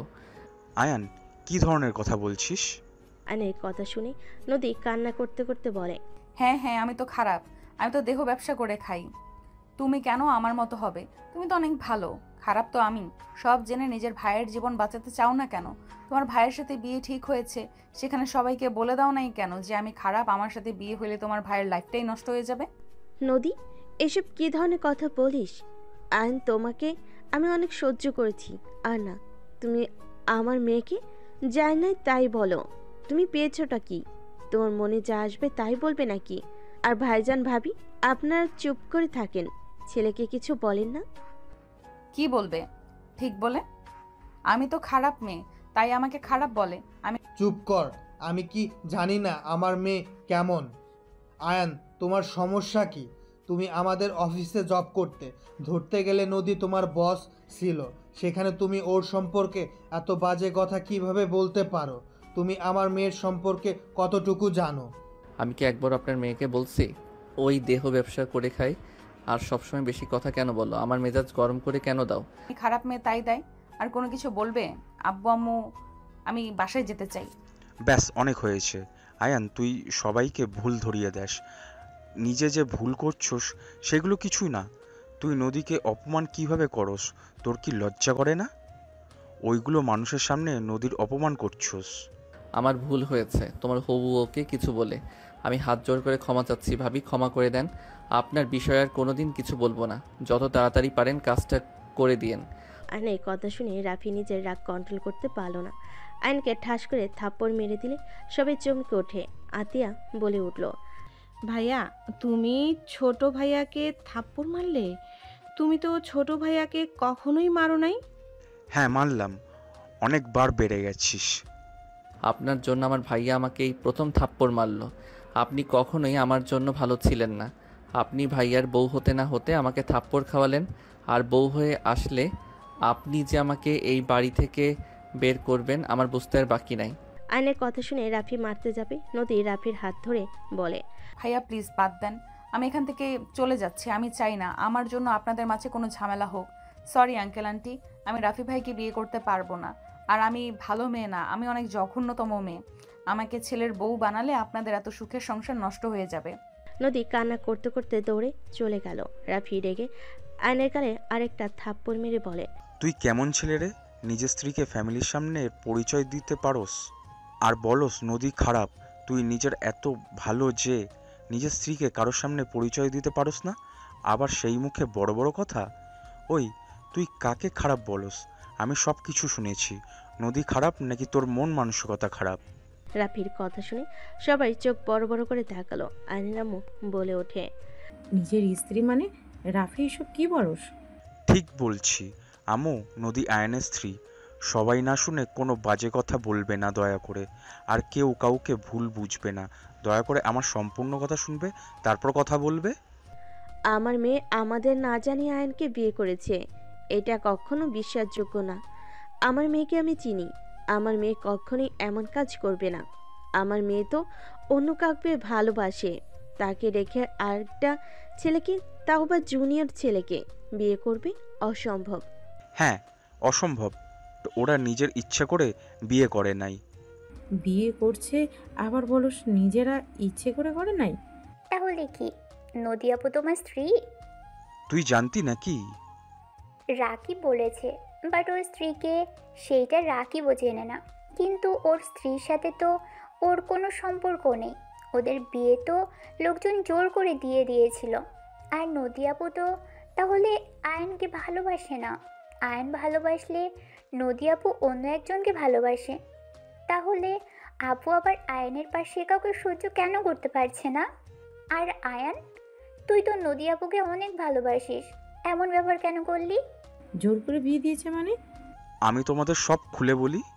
রাফি প্রথম থেকে সবকিছু খুলে বলা শেষ হলে আয়নকে বলো, নদীকে তুই যেমন ভাবছস ও তেমন না, বুঝতে পারছস? সবার লাইফে তো প্রেম আসে। কেন, আমি যে রূপাকে ভালোবাসতাম, আমি খারাপ জানার পরেও রূপা আমাকে আজও ভালোবাসে। অথচ আমি প্রতিবারই ওকে ঠকিয়ে গেছি, তাও আবার হাত ছাড়ে নাই। ওই আমার বিপদে পাশে থাকে, আমি বিপদে পড়লে ওই সবার আগে ছুটে আসে। আর সেখানে নদী নিজের ভুল বুঝে তোর কাছে ফিরে আসতে চাইলো, আর তুই তাকে খারাপ মেয়ে বলে গুণা করে দিলি। তুই জানোস ও আমাকে সব কিছু বলে দেয়, ওই তোকে ভালোবাসে, ও কাউকে বিয়ে করতে পারবে না। এসব যা দেখছো সব অভিনয়, তোকে জেলাস ফিল করানোর জন্য নদী আর আমি অভিনয় করছি। আমি ওকে বউ বললে লাস্টে মা আস্তে আস্তে বললাম। কি এত কিছু হয়ে গেছে, কেউ আমাদের কিছু জানাসনি? আর বুঝতেও দিল না? আয়ানের কথা বাদ দিলাম, ওই তেরা, ওই কাউকে কিছু বলে না, কিন্তু নদী তো একবার আমাদের বলতে পারতো। নদী কি বলবে আম্মু? ওই তো অপেক্ষায় ছিল আয়ান কবে তাকে স্ত্রী হিসাবে পরিচয় দিবে। ওই কেন আগে বলবে? আয়ান ছেলে হয়ে নিজের স্ত্রীকে কারোর সামনে স্বীকার করে না, সেখানে ওই মেয়ে হয়ে কিভাবে বলবে? আয়ন, সব শুনলাম। তুমি আমার মেয়েকে যেমনটা ভেবেছ, আমার মেয়ে মোটো তেমন না। আমার মেয়ের সব কিছু আমি জানি, আমার মেয়ের সব কিছু আমি জানি। শুধু তোমাদের বিয়ের বিষয়টাই ও আমাদের শেয়ার করে নাই। রনির সাথে ওর অনেক বছর রিলেশন, বাট রনি কখনো নদীর কাছেও আসার সাহস পায় নাই। নদী অনেক রাগী, এটা তো অবশ্যই জানো। আমি মা হয়ে বিষয়টা বলতে লজ্জাবোধ হচ্ছে। আমার লজ্জাবোধ হচ্ছে। কিন্তু তুমি বিষয়টা নিয়ে নদীর সাথে কথা বলতে পারতে, এভাবে ভুল বোঝাবুঝি মিটিয়ে নিতে পারতে। আমি কি করব? আপনার মেয়ে তো আমাকে ভালোবাসতো না, আমাকে সহ্য করতো না, আমাকে কত অপমান করছে। আমি তারপর ওনাকে কিছু বলি নাই, বাট লাস্টে বিষয়টা আর মেনে নিতে পারছিলাম না, তাই আমি দূরে সরে এসেছি। কিন্তু ওই আবার এখানে এসে ভাইয়ার সাথে শুরু করে দিয়েছে। নিজের স্ত্রী অন্য এক পুরুষের সাথে এত ন্যাকামি করলে কার সহ্য হবে? ও তোকে রাগানোর জন্য এমন করতেছে, যাতে রেগে গিয়ে তুই সবাইকে সব বলে দোস নদী তোর স্ত্রী। বাট উল্টা তুই কি করলি? ডিভোর্স চাওয়া শুরু করছো? অত মাথা কাজ করে না। এখানে আবালের মতো দাঁড়িয়ে না থেকে ভাবিকে গিয়ে সামলাও। উনি মনে হয় লাগেজ গোছানো শুরু করে দিয়েছে নাকি? ভাইয়া, ভাবিকে যেতে দিও না। আয়নার এক মুহূর্ত দেরি না করে দৌড়ে নদীর রুমে চলে গেল। নদী বের হবে সাথে সাথেই আয়ন নদীকে জড়িয়ে ধরে ঘরের ভিতর ঠেলে নিয়ে যেতে লাগলো। নদী বলতে লাগলো, এ ছাড়ো বলছি, আমাকে যেতে দাও। আয়ন দরজা লাগিয়ে দিয়ে বলে, জান যাও না, তোমাকে ছাড়া ভালো লাগে না। এই যে কান ধরছি, আর কোনো দিন তোমাকে বাজে কথা বলবো না, আল্লাহর কসম। আর কখনোই তোমাকে গালাগালি করব না। আমাকে যেতে দাও, আমার মতো খারাপ মেয়ের সাথে সংসার করতে হবে না, ছেড়ে দাও আমাকে। আয়ন নদীর পা জড়িয়ে ধরে বাচ্চাদের মতো করে কান্নার অভিনয় করে বলতে লাগলো, যাও না বউ, তোমাকে ছাড়া আমি একা থাকতে পারবো না। বিয়ে করে সিঙ্গেল থাকতে ভালো লাগে না। এইবারের মতো ক্ষমা করে দাও, আমাদের বাচ্চার কথা ভেবে ক্ষমা করো। আয়নের মুখ দেখে আর কথা শুনে নদী হাসি থামিয়ে রাখতে পারল না। না পেরে ফিক করে হেসে দিয়ে বলে, বাচ্চা কোথা থেকে আসলো? আয়ন উঠে বলল, ইয়াহু, আমার বউ হাসি দিয়েছে। আর বাচ্চা আসার জন্য তো তোমাকে দরকার জান। কথাটা বলে ধাক্কা দিয়ে খাটের উপর ফেলে দিল। আয়ন নদীর উপরে লাফ দিয়ে উঠে পড়ল। এখন আদর করি। আমি কিন্তু মন থেকে আদর করতে চাচ্ছি। আয়নের বাচ্চাদের মতো কথা বলার স্টাইল দেখে নদী হাসি হাসি মুখে মাথা নেড়ে হ্যাঁ সূচক দিল। আয়ন খুশিতে নদীর উপর ঝাঁপিয়ে পড়ল। নদী আয়নকে পাল্টা আদর করতে শুরু করে দিল। বাকিটা ইতিহাস।